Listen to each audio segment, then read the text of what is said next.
बिस्मिल्लाहिर्रहमानिर्रहीम। अय्याका नअबुदु व अय्याका नस्तईन। वेलकम करती हूँ आपको अपने चैनल पे।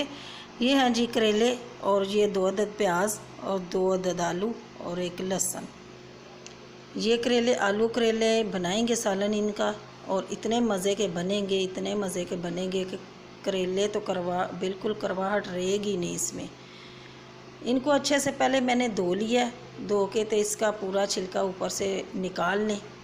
अगर आपको छिलका चाहिए तो कुछ लोग तो ऐसा करते हैं, ये छिलका भी मसाले में भून लेते हैं, कड़वा बिल्कुल भी नहीं होता।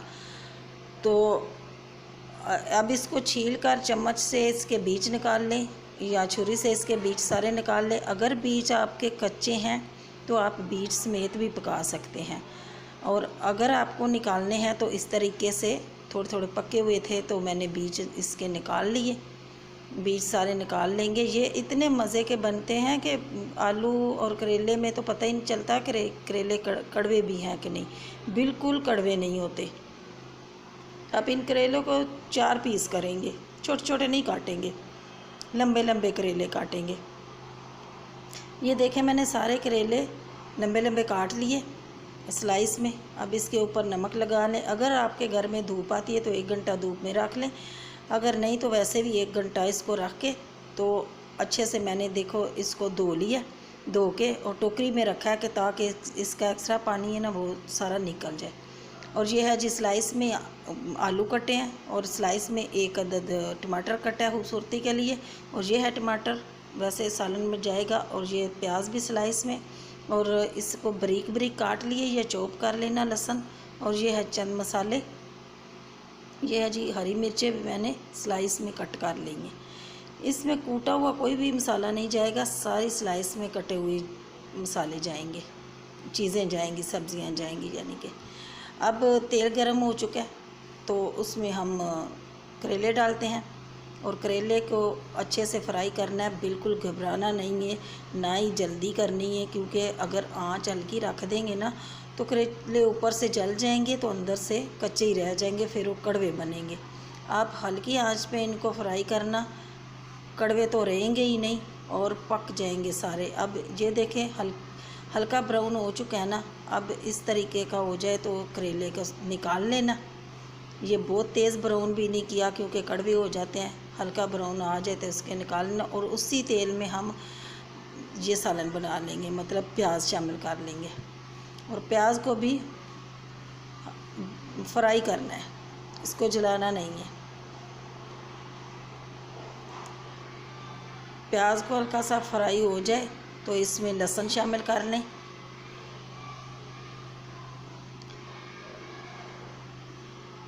इसमें लहसुन जाएगा, और लहसुन और प्याज दोनों को ही फ्राई कर लें ताकि लहसुन भी हमारा फ्राई हो जाए, कच्चा ना रहे। ये देखें जी, प्याज और लहसुन इस तरीके से सोते हो चुका है। अब इसमें डालेंगे आलू जो स्लाइस में कट किए हैं।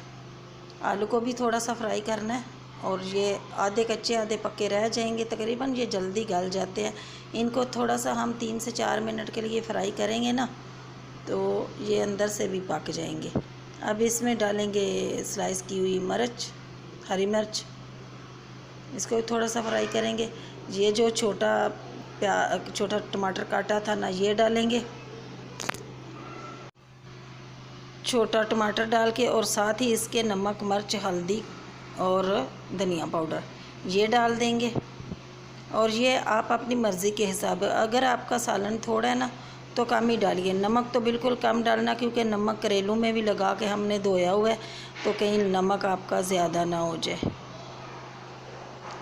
नमक बाद में भी चख के डाल लेना, पहले बिल्कुल ज़रा सही डालना। थोड़ी देर के लिए ढक देंगे ताकि आलू हमारे गल जाएं। ये देखें जी ये टमाटर भी हमारे तकरीबन गल गए हैं, और आलू भी हमारे गल गए हैं। चम्मच से देख लेना गल गए हैं तो उसमें ये करेले शामिल कर देंगे, जो फ्राई किए हुए करेले वो शामिल कर देंगे। अब इनको थोड़ा सा भूनेंगे ताकि करेले में ये सारा नमक मिर्च रच जाए। अब ये जो स्लाइस किया हुआ था टमाटर था ना एक, ये डालेंगे। ये आधा कच्चा होगा आधा पक्का होगा। इसका बहुत अच्छा जायका आता है इस सालन में।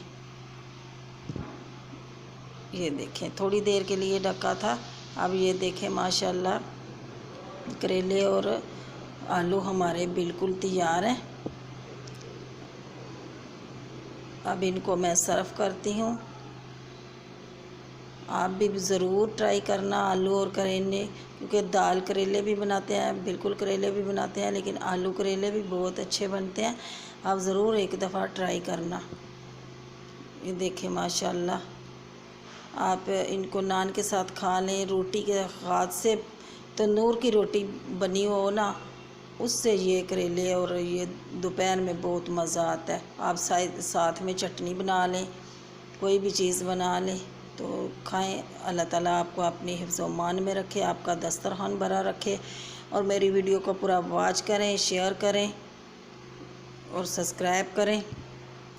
दुआओं में याद रखना। अल्लाह हाफिज़।